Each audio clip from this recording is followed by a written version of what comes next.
nous allons entendre Madame Nathalie Gorochov, si je prononce bien. Oui. Est professeure d'histoire du Moyen-Âge à l'université Paris-Est Créteil. Elle est membre du Centre de recherche en histoire européenne comparée. Avec Cédric Giraud et Patrick Boucaud, elle a co-dirigé, on peut dire ça comme ça, Oui, l'histoire culturelle du Moyen-Âge en Occident, chez Hachette en 2019. Et elle est l'auteur d'un article récent, Odo Rigaldus at the University of Paris, en 2021, donc un article en langue anglaise. Elle va nous parler du culte de saint Thomas dans le monde universitaire au XIVe et XVe siècle. Je vous remercie. Donc, je souhaiterais commencer par remercier les organisateurs, l'organisateur, de m'avoir invité à présenter une communication à ce colloque dédié à saint Thomas d'Aquin, qui me donne l'occasion de revenir dans la belle ville de Toulouse. Ayant beaucoup travaillé sur l'université médiévale, lorsque j'ai reçu l'invitation du professeur Marjolidon, j'ai pensé qu'il pourrait être intéressant d'étudier la manière dont le milieu d'origine de Thomas d'Aquin, les professeurs et les étudiants, lui rendaient un culte au Moyen-Âge. D'emblée, il me faut préciser que le travail que je vais présenter ici n'est pas un dossier clos, bouclé, exhaustif, mais un dossier ouvert auquel il manque des morceaux, ou bien à cause de l'absence d'études sur certains points, ou bien à cause d'une certaine difficulté d'accès à des sources non éditées. Je vous présenterai donc le dossier en l'état, en insistant sur quelques exemples et quelques étapes, d'où mon sous-titre « Quelques exemples et jalons », en espérant pouvoir faire progresser cet état d'ici à la publication du colloque. Étudier le culte de saint Thomas dans le monde universitaire au XIVe et XVe siècle nécessite de revenir brièvement, dans un premier point, sur la place singulière de Thomas d'Aquin dans l'université. Thomas d'Aquin a été vénéré dans l'université bien avant d'être canonisé, ce qui est exceptionnel dans son cas. Ensuite, dans un deuxième temps, nous verrons qu'une fois canonisé, une fois canonisé, son nom est bien inscrit dans les calendriers universitaires quand nous les avons conservés. Et il faudra préciser ce que cette inscription implique pour le culte d'un saint dans les écoles, dans le monde universitaire. La question qui se pose également de savoir si ce maître de l'université, ce savant devenu saint, est particulièrement vénéré par les universitaires après 1323, ou s'il ne l'est pas véritablement, ou particulièrement, au milieu d'un calendrier universitaire extrêmement chargé. Une autre question est celle de la manière dont les universitaires rendent un culte à cet ancien professeur. 2 lieux au moins, Paris et Toulouse, ont reçu des reliques, ce qui a pu donner une place un peu spéciale à ces 2 universités dans le culte universitaire de saint Thomas. Nous évoquerons également brièvement Salamanque, où un collège saint Thomas d'Aquin a été fondé au XVe siècle. Donc, pour commencer, une forme de culte avant la canonisation, la mémoire de Thomas d'Aquin à l'université de Paris. Un premier fait est à souligner. Thomas d'Aquin fut un saint aux yeux des universitaires dès le lendemain de sa mort. En tout cas, pour le milieu universitaire parisien, qui lui est exceptionnellement attaché. 2 mois après sa mort, survenue à Fossanova, dans le Latium, le 7 mars 1274, bien loin de la capitale capétienne, l'université de Paris, ou plus précisément la faculté des arts de Paris, adresse une lettre au chapitre général des Dominicains réunis à Lyon. Nous sommes au début du mois de mai 1274. Après les condoléances et l'éloge funèbre d'usage, donc j'ai pris l'édition qui a été faite par cette lettre dans le cartulaire de l'Université de Paris de Denifle et Châtelain, qui est un gros recueil de documents sur l'Université de Paris qui a été édité à la fin du XIXe siècle. Donc, après les condoléances, l'éloge funèbre d'usage, l'université en vient à l'objet essentiel de sa lettre. N'ayant pu obtenir le retour de Thomas à Paris de son vivant, car ils auraient bien aimé qu'il revienne de Naples.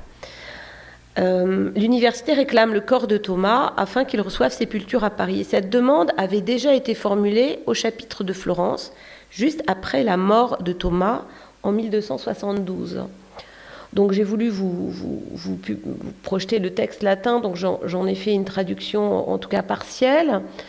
Donc nous vous prions humblement de nous donner les os de ce défunt, puisqu'il est tout à fait inconvenant et indigne qu'une autre nation ou un autre lieu que Paris, la très noble cité de tous les savoirs, qu'il a éduqué, nourri, puis à qui il a apporté tant de fruits et de soulagement, détienne son corps et sa sépulture. Puisque l'Église honore les os et les reliques des saints, il nous semble honnête et saint d'avoir, pour l'honorer perpétuellement, le corps d'un tel docteur, dont les écrits perpétuent chez nous la renommée, et dont la mémoire attachée à la sépulture se maintiendra sans fin dans les cœurs de nos successeurs. Par ailleurs, espérant que vous accepterez notre demande, nous vous supplions humblement que, comme certains écrits de philosophie étaient en préparation, commencés par lui-même à Paris, auxquels il restait des imperfections, et que nous croyons que là où il est parti, il les a achevés, à Naples, nous vous supplions de nous les procurer dans votre bienveillance, et spécialement le livre de Simplicius, j'ai ajouté 6e siècle entre crochets, sur le traité du ciel et de la terre d'Aristote et son exposition sur le Timée de Platon, et un ouvrage intitulé Librum de Aquarum Conductibus et Ingeniis Erigandis. Donc nous voyons ici à quel point l'université est attachée à Thomas, je le répète, au point de réclamer son corps. Alors cette lettre est connue et elle a été citée par les biographes de Thomas d'Aquin, mais il faut vraiment insister sur son caractère exceptionnel. Donc Thomas, je ne vais pas revenir sur son séjour à Paris, je rappelle qu'il a étudié à Paris de 1245 à 1248, puis a été maître de 1256 à 1259 et à nouveau de 1269 à 1272. En 1272, au moment où il y a eu un appel de l'université de Naples qui était restauré par Charles d'Anjou et qui cherchait à attirer des maîtres parisiens et des maîtres orléanais, Thomas a décidé de repartir en Italie. Il y a probablement vu l'opportunité de repartir dans sa région natale, même si cette dimension sentimentale n'est pas mise en avant par l'historiographie. Et il a donc enseigné la théologie au Studium dominicain de Naples au cours de l'année universitaire 1272-1273 et au début de l'année 1273-1274. La faculté des arts de Paris réclame donc par cette lettre non seulement son corps, mais plusieurs œuvres. Ah, j'ai fait tomber ma montre. Donc réclame plusieurs œuvres écrites, commencées à Paris et inachevées, qu'il a dû finir de composer à Naples quand il est parti. En particulier, la faculté des arts de Paris réclame le commentaire de Simplicius sur le De Celo et Mundo d'Aristote, le commentaire du Timée de Platon par Proclus et un ouvrage, donc le De Aquarum Conductibus et Ingeniis Erigandis, qui semble correspondre, il a été identifié, au Pneumatica de Héron d'Alexandrie. Les trois ouvrages ont été traduits du grec en latin par Guillaume de Morbec au début des années 70, et il est intéressant de noter au passage que Thomas possédait ou avait accès à ces traductions à Paris avant de partir pour Naples. Donc on ignore quelle a été la réponse, en tout cas on n'a pas de réponse du chapitre dominicain à cette lettre parisienne de 1274. Bien sûr, concernant le corps de Thomas, il n'y a pas eu de réponse, il est resté à Fossa Nova. Il est possible que les manuscrits étaient envoyés à Paris, mais on n'en a pas de traces et on ne voit pas ces ouvrages dans la liste d'ouvrages étudiés à la Faculté des Arts en 1286. Donc qui est édité aussi dans le cartulaire de Denifle et Châtelain. Pour rappel, et pour bien mettre en exergue l'originalité de ce culte voué par les universitaires parisiens à la personne et à l'œuvre de Thomas d'Aquin, après sa mort, il faut rappeler que l'Université de Paris avait légiféré dès le début sur l'attitude que la communauté universitaire devait avoir après la mort d'un maître, et cela dès le XIIIe siècle. Et on avait des dispositions semblables à Oxford, à Cambridge, qui ont été imitées ailleurs. Il faut rappeler que l'université a une dimension confraternelle bien visible dans ce passage des premiers statuts de Robert de Courson, par exemple. Donc ce sont les plus anciens statuts conservés à l'Université de Paris. Donc que fait-on quand un maître meurt à Paris ? On le voit ici dans les premiers statuts parisiens. Si l'un des écoliers essarts ou en théologie meurt, que la moitié des maîtres essarts aille à l'enterrement et l'autre moitié l'autre fois, à moins d'un motif valable, qu'on ne s'en aille pas avant la fin de l'enterrement. Si un maître essart ou en théologie meurt, que tous les maîtres assistent à la veillée mortuaire jusqu'au milieu de la nuit, ou pendant sa plus grande partie à moins d'un motif valable. Que nul ne lise ni ne dispute le jour de l'enterrement d'un maître. Au-delà de cette disposition, à Paris tout du moins, donc, il faut savoir que ce sont les frères prêcheurs qui, dès les années 1220, sont chargés par la corporation universitaire parisienne de célébrer chaque année, le lendemain de la fête de Saint-Nicolas, donc début décembre, une messe solennelle pour les maîtres et écoliers vivants, donc, et pour la sauvegarde de l'université. Et ce sont aussi les frères prêcheurs qui, le lendemain de la fête de la purification de la Vierge, qui est le 2 février, doivent célébrer une messe pour ceux de l'université qui sont morts. Des dispositions semblables sont prises à Bologne, où le cimetière du couvent dominicain reçoit dès sa mise en place, d'ailleurs, de nombreuses sépultures de maîtres. Ainsi, dès le XIIIe siècle, il y a des dispositions minimales pour les professeurs qui meurent en activité. Cette messe annuelle célébrée par les frères prêcheurs en février. On voit bien que la lettre que je vous ai exposée de la faculté qui réclame le corps de Thomas va bien au-delà de cette messe annuelle et qu'on est là dans un cadre tout autre. Alors ensuite, entre la célébration minimale d'un professeur qui meurt et cette lettre concernant Thomas d'Aquin, on a des cas de maîtres un peu plus célébrés que les autres au moment de leur mort. Et donc, on parle là d'une célébration mémorielle. Il arrive qu'à la mort d'un professeur, des disciples rédigent des éloges funèbres à l'antique qui peuvent être insérés dans des sermons ou rédigés comme des œuvres lyriques à part et qui circulent dans le milieu universitaire. Donc j'en prendrai seulement un exemple. Vers 1230, par exemple, Henri d'Avranches, qui est un disciple du maître John Blunt. Alors John Blunt, c'est pour les gens qui connaissent, qui travaillent sur l'histoire de la philosophie médiévale, donc c'est un maître anglais très important à Oxford et à Paris du début du XIIIe siècle.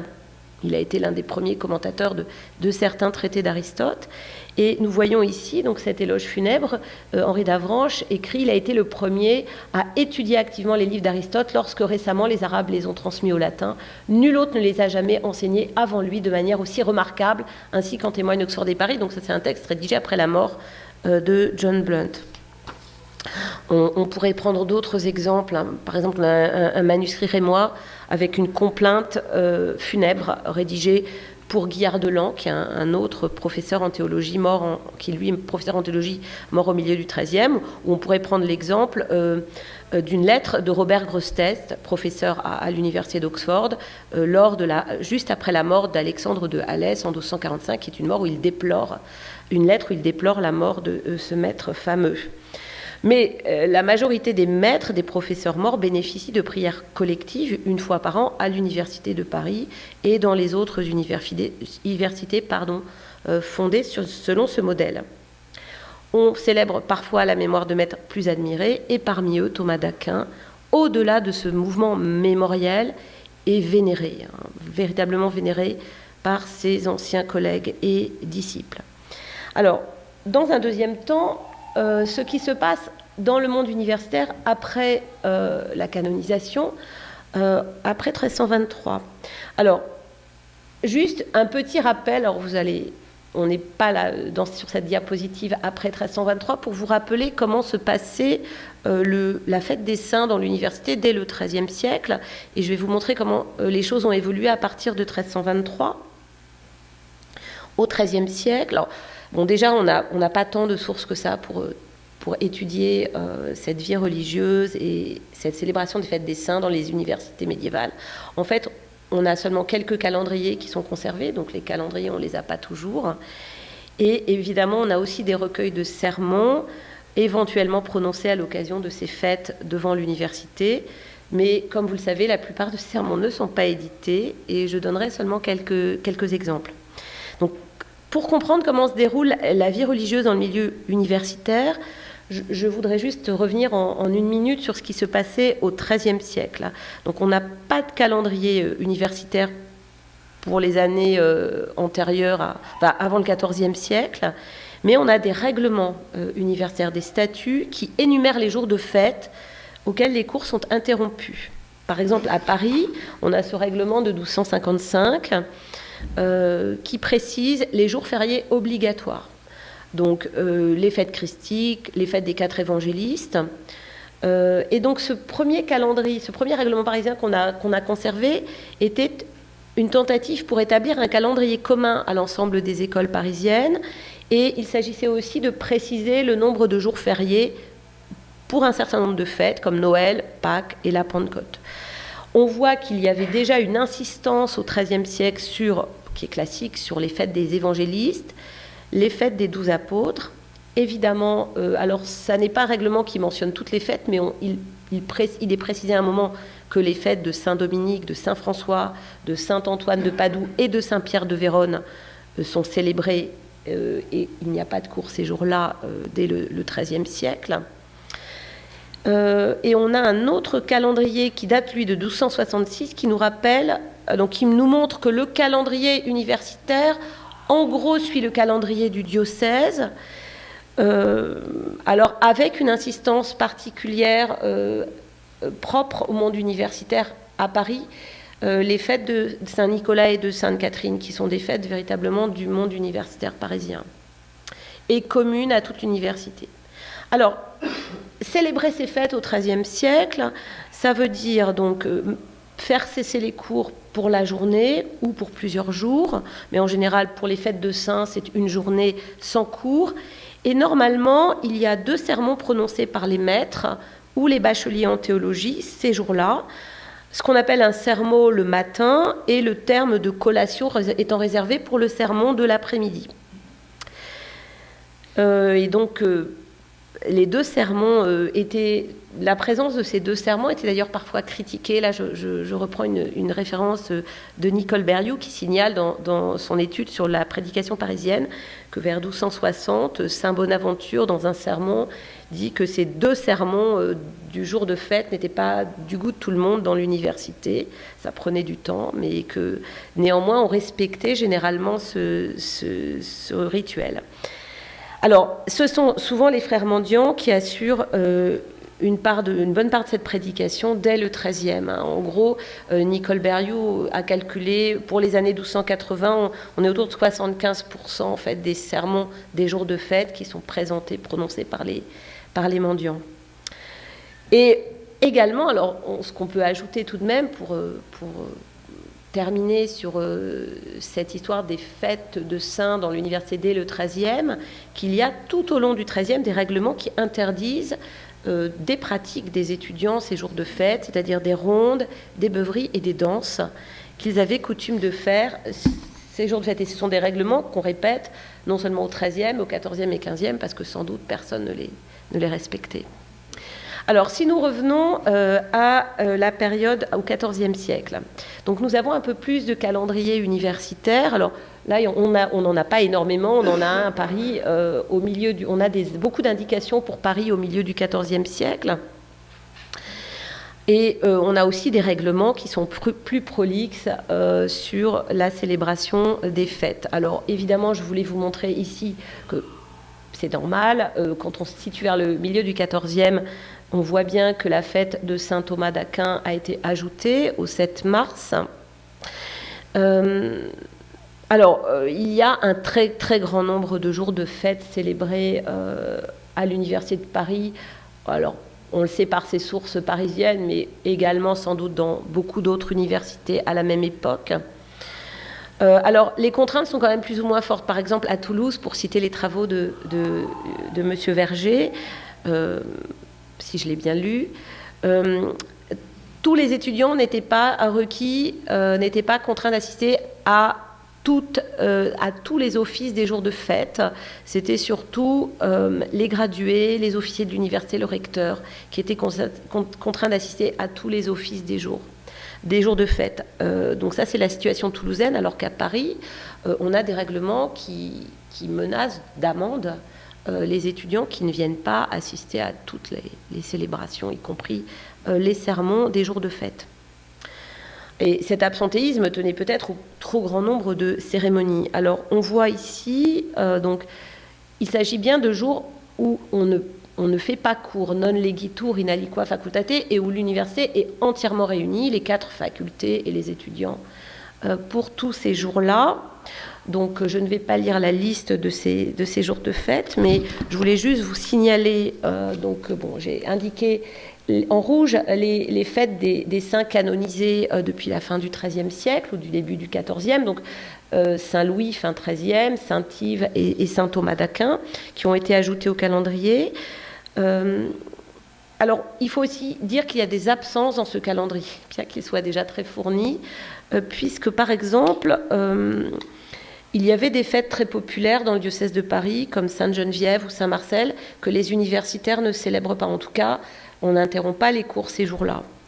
En revanche, on a l'impression que ce calendrier privilégie, et donc je les ai indiqués en bleu, on cesse vraiment les cours les jours des fêtes des docteurs de l'Église, peut-être moins célébrés en dehors du monde universitaire, donc Saint-Jérôme, Saint-Ambroise, Saint-Augustin, Saint-Grégoire-le-Grand. Alors, il y a aussi la présence que j'ai indiquée en vert de saints plus régionaux, et ça s'explique par la présence d'étudiants de toutes les régions, voire de toutes les régions d'Europe, mais en particulier Saint-Guillaume, qui est l'évêque de Bourges du XIIIe siècle, qui était un saint patron de la nation française à Paris, ou encore Saint-Firmin, qui était un patron de la nation picarde. Donc vous voyez, en fait, c'est une sorte de synthèse, ce calendrier. Donc il y a à peu près au total 130 jours où il n'y a pas cours, si on compte les dimanches et qu'on les ajoute, enfin voilà, une centaine de jours où il n'y a pas de cours. Et ces jours-là, donc la corporation universitaire est contrainte d'assister à 2 sermons, donc dans le cas parisien, en général dans un couvent mendiant. Alors, il faut savoir qu'en plus, et ça je ne le projette pas, dans les facultés, il y avait aussi des jours particuliers d'interruption des cours. Par exemple, à la faculté de théologie, on interrompt, alors je n'ai pas trouvé de mention pour le jour de la translation de saint Thomas, mais on interrompt les cours les jours de translation de saint Dominique et de saint François, qui sont également fériés pour la faculté de théologie. Donc, il y avait aussi des chevauchements entre des messes des nations et des fêtes générales, enfin fêtées par toute l'université. Ça, je vais passer un peu plus rapidement. Donc, évidemment, Saint Thomas d'Aquin a été immédiatement sa fête au lendemain de la canonisation intégrée au calendrier quand on les a. Il faut aussi savoir que sa canonisation a eu des effets immédiats sur les programmes d'enseignement. Donc là aussi, par manque de temps, je ne projette pas ces textes, mais dans les jours qui ont suivi la publication de la bulle de canonisation, l'évêque de Paris a publié à la demande des maîtres de l'université un décret qui révoque la sentence de censure de 1277, celle de l'évêque Tempier, qui concernait notamment des propositions enseignées par Thomas d'Aquin. Il s'agit donc d'effacer complètement la censure dont son œuvre a en partie fait l'objet en 1277. Alors, les sources manquent pour savoir si sa fête est particulièrement célébrée ou célébrée de manière différente après que les fêtes des autres saints dans le monde universitaire. Ce qui est certain, c'est qu'on a 2 sermons, que pour le moment, personne, et je ne l'ai pas fait non plus, ne s'est attelé à recenser tous ces sermons de fête de saint Thomas d'Aquin. Quand ils ont été conservés, donc voilà, on a des textes qu'il faudrait recenser. Alors, il y en a quand même quelques-uns qui sont connus et repérés. Donc, je n'en évoquerai que 2 dans le temps qui me reste assez rapidement.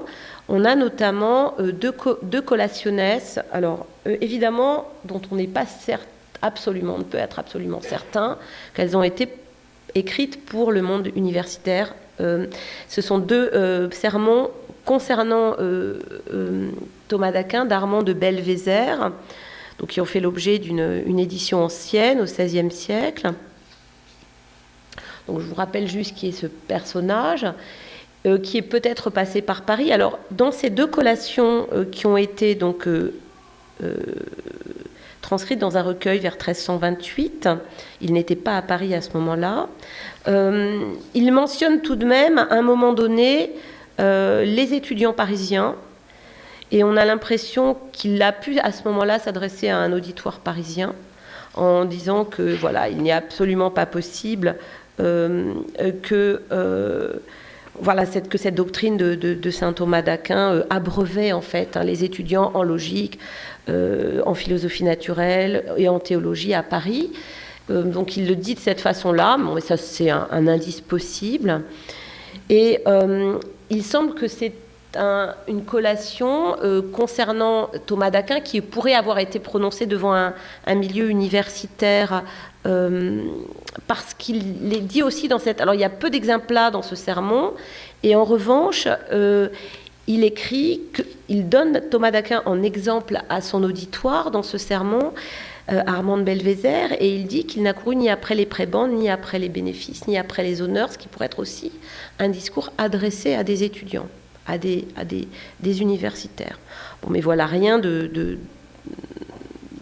peut prouver que c'est bien un sermon de la fête de saint Thomas d'Aquin.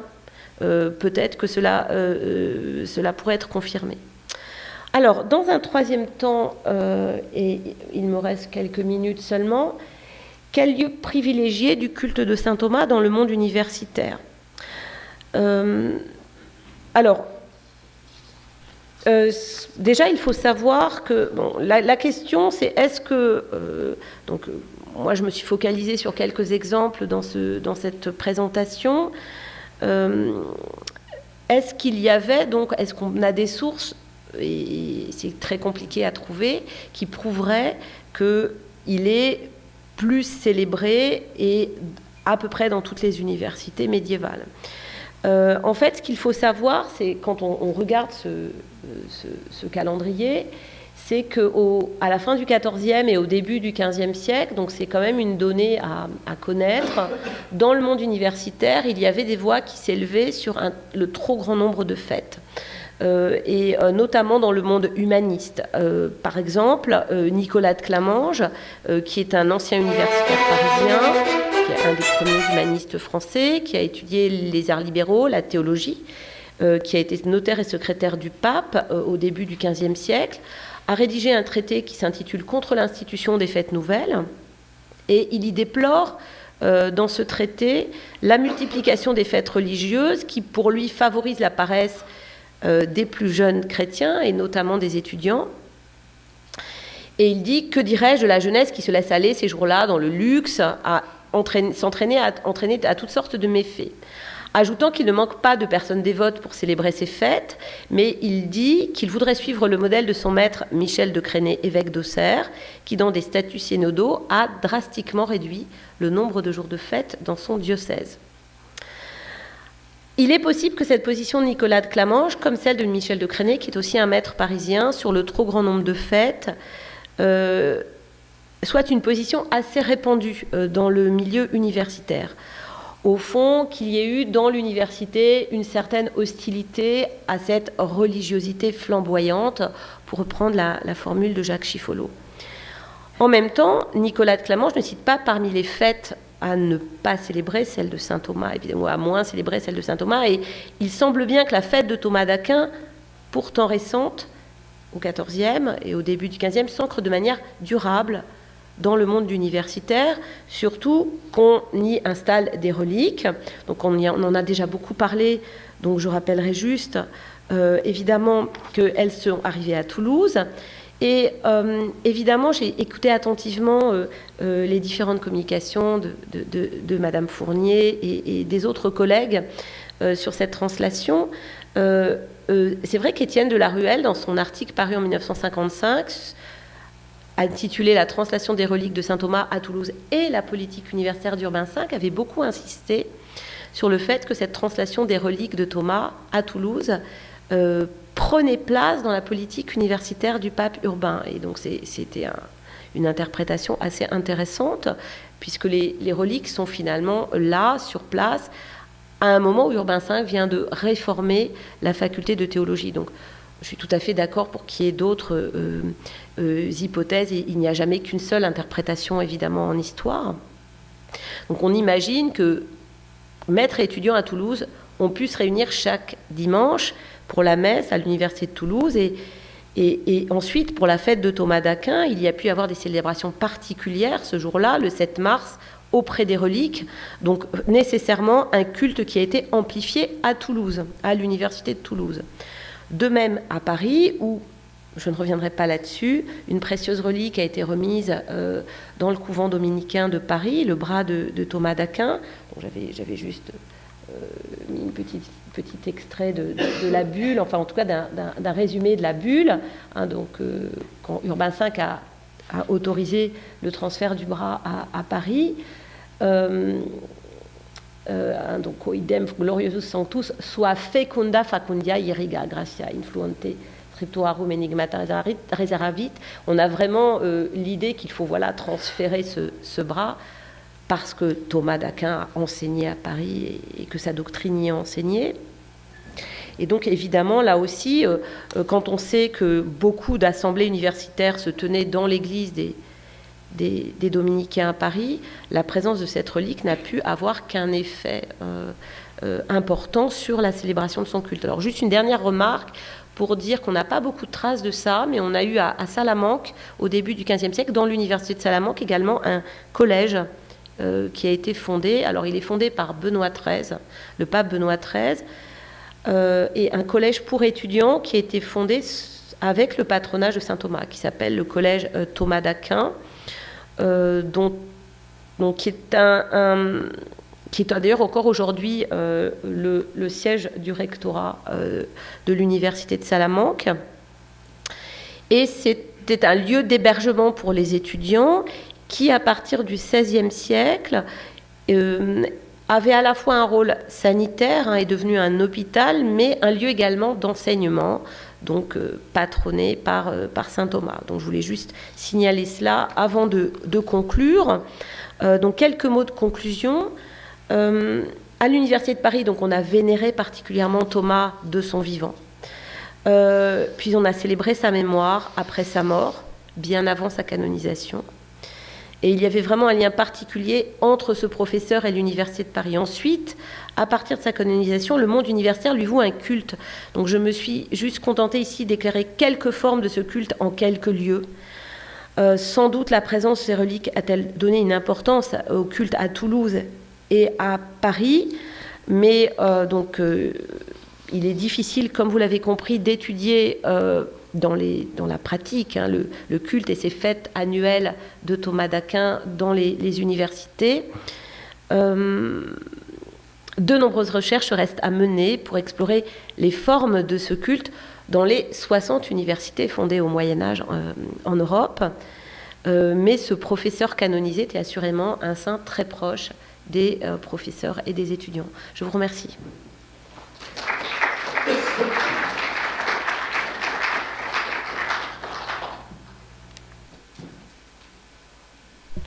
Merci madame, on a quelques minutes là pour poser quelques questions.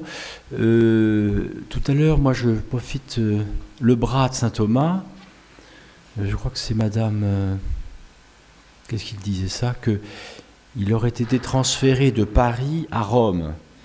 Il me semble avoir entendu dire cela. Oui, vous n'en étiez pas sûr, je crois. En tout cas, à Rome, il n'y a pas de bras de saint Thomas. Alors j'ai demandé la province de France, donc aux différents responsables de la bibliothèque à Paris, de la province de France. Ils n'ont pas non plus d'éléments de réponse, des pistes où est donc passé le bras de saint Thomas. Donc il y a des morceaux du corps de saint Thomas, on ne sait pas ce qu'ils sont devenus. C'est tout à fait dommage, mais il en est ainsi. Donc, pardon, c'était juste un détail. Y a-t-il quelques questions ?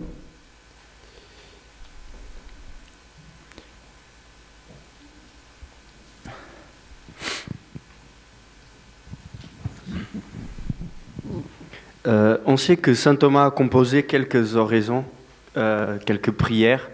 Est-ce que des étudiants de l'université, une fois que l'enseignement de saint Thomas s'imposait, est-ce qu'ils priaient saint Thomas ? Est-ce qu'il y a, on sait que parmi les livres des étudiants, les manuscrits qu'ils avaient, est-ce qu'il y avait des prières à saint Thomas, quelque chose comme ça? Vous m'entendez? Non, Oui. c'est... Faut appuyer sur Oui. rouge. En fait, merci pour votre question, mais ça c'est vraiment une question sur les pratiques religieuses des étudiants. On a vraiment très très peu d'indications. Alors il faudrait aller voir, mais c'est une question vraiment pertinente. Il faudrait aller voir dans les livres. Alors déjà, les livres des étudiants, il n'y en a pas énormément. On a plutôt des livres de professeurs, des manuscrits qui appartiennent aux professeurs.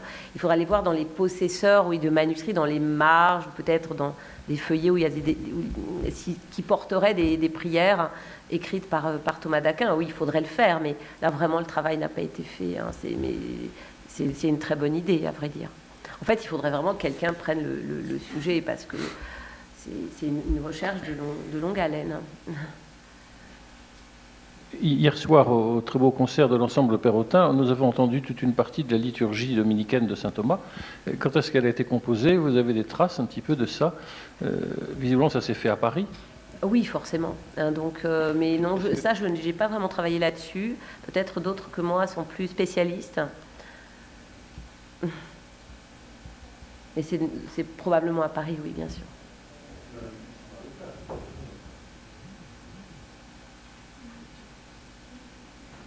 Oui, si Marika est là, je ne sais pas si elle est là. Sur les dates de composition des... La date de œuvres. composition de l'office de saint Thomas. Le premier, Dies Natalis. Mais Ou, C'est plutôt à Paris qu'il a composé ces pièces, ces œuvres.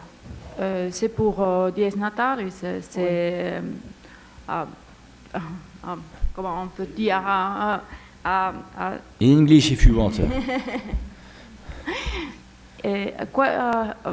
After the canonization, 1326, basically.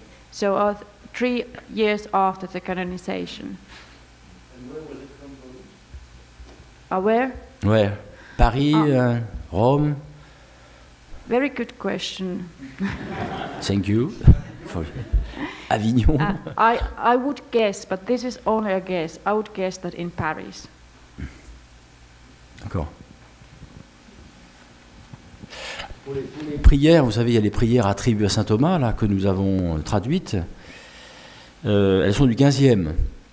Donc on ne trouve pas, enfin dans ce que je sais, il faudrait faire une étude beaucoup plus approfondie, c'est que ces prières, il y a des prières à saint Thomas, mais elles sont tardives, celles que nous avons collationnées, qui sont dans le livret, là. Et puis celles attribuées à saint Thomas, elles datent pas plus semble-t-il, il ne faut pas remonter plus haut que le début du XVe siècle. C'est pas lui qui a composé alors? Non, c'est pratiquement sûr que c'est pas lui. Il y a du saint Thomas dedans, hein, mais c'est pas lui qui les a écrites, non. Mais elles sont très belles quand même. Hein. Oui.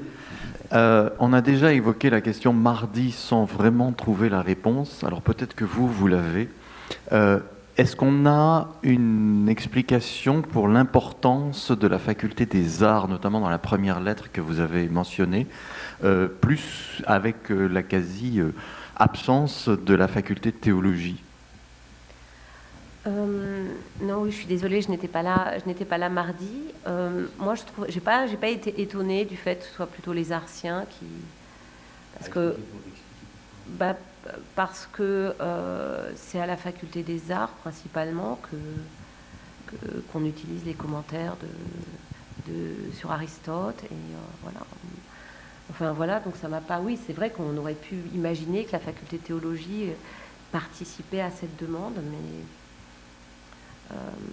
et alors en fait, comme dans la lettre, il y a la demande de ces 3 textes, de ces 3 œuvres, c'est plutôt des œuvres pour l'enseignement de la faculté des arts. Alors, est-ce que dans la lettre, enfin oui, effectivement, on aurait pu imaginer que ce soit en même temps. On imagine peu aussi une demande des 2 facultés en même temps, qui n'étaient pas des facultés, elles étaient quand même distinctes.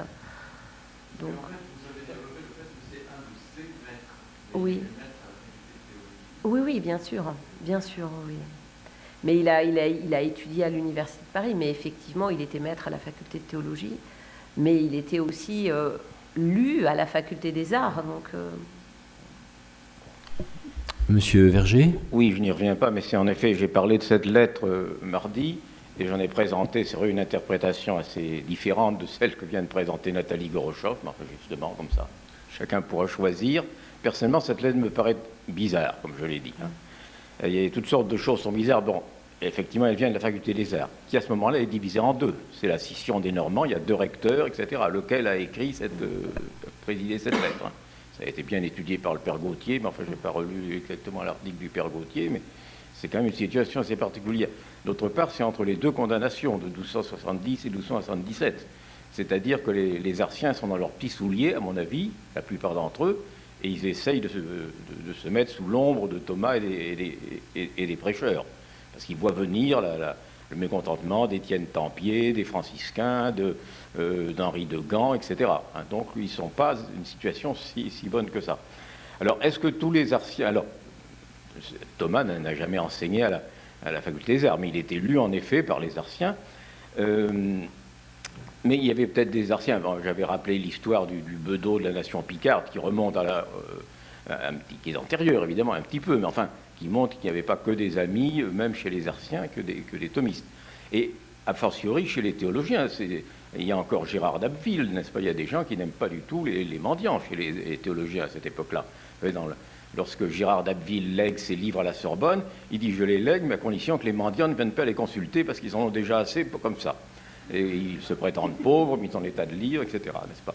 Donc, vous voyez, l'atmosphère est assez conflictuelle. Et alors, je suis resté cette fameuse liste de livres. Le texte est compliqué parce que est-ce que c'est des livres que Thomas possède, qui ne sont pas de lui et qu'il pourrait prêter?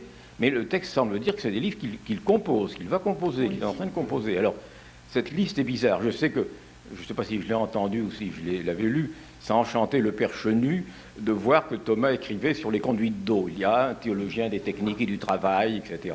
Bon. C'était évidemment une interprétation du père Chenu. Je ne crois pas qu'il l'ait jamais écrit, je pense qu'il le disait simplement. Voilà, c'est des livres un peu surprenants. Hein. Donc, voilà, tout ça me... Et alors, à côté de ça, c'est vrai que le début de la lettre, c'est déjà le vocabulaire de la canonisation. Oui. C'est le luminaire qui éclaire le monde, c'est l'étoile du matin, Alors, vous voyez, alors, il n'y a pas de raison, moi j'utilise comme Nathalie l'édition qui est donnée dans le cartulaire, je n'ai pas de raison d'en mettre en doute l'authenticité, mais voilà, cette lettre, personnellement, je continue à la trouver assez problématique. Oui, merci. M. Verger, mais c'est vrai que le vocabulaire employé est un peu étonnant je ne sais pas s'il y a des spécialistes de la sainteté qui trouveraient... Enfin, est-ce qu'on a d'autres textes de ce genre pour parler d'un homme qui vient de mourir et qui est véritable? Oui, on peut évidemment déjà le considérer comme saint le lendemain de sa mort, mais c'est écrit, c'est assez étonnant. En fait, on aurait pu focaliser entièrement une communication sur ce seul texte, d'ailleurs.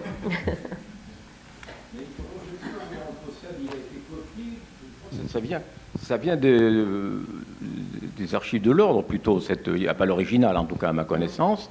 Donc, c'est une copie, mais ça, le cartulaire indique l'origine, qui, je pense, se trouve dans comme les statuts, les constitutions des chapitres, je ne sais pas où elle se trouve, hein, ou dans la correspondance des... Mais on n'a pas je ne sais pas où elle se trouve, mais ça, on peut le trouver facilement. Pour voir si ça n'aurait pas été interpolé, enfin, on ne sait jamais, hein.